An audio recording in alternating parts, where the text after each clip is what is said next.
नमस्कार। आइए एगो गीत। हम हई भोजपुरिया हो,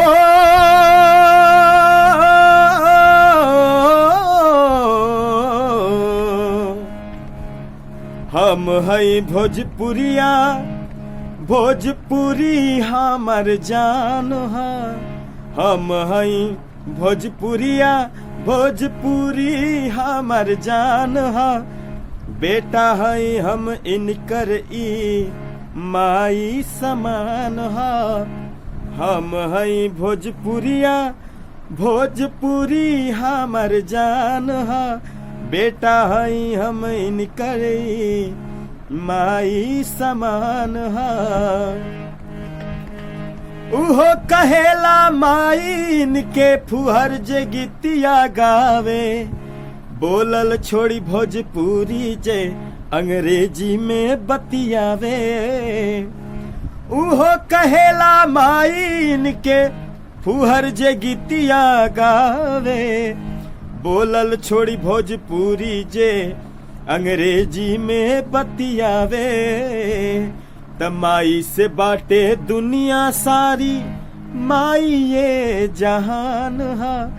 माई से बाटे दुनिया सारी, माई ये जहान है।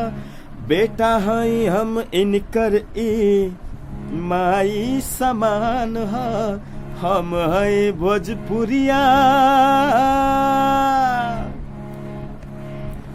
करिहा कोशिश माई के अचरा पर दागी न लागे।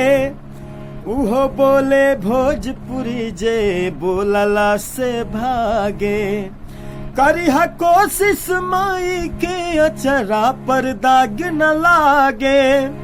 उहो बोले भोजपुरी जे बोलला से भागे।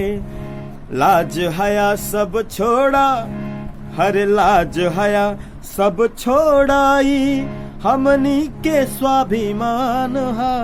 लाज हया सब छोड़ा ई हमनी के स्वाभिमान है। बेटा है हम इनकर माई समान है।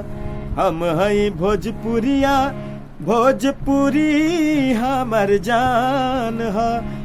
बेटा है हम इनकर ई माई समान है। निमन भोजपुरी में गीत गाई, निमन सुनी और भोजपुरी के स्वाभिमान, भोजपुरी के सम्मान पे कोनो आँच ना आवे के कसम खाई, प्रण ली।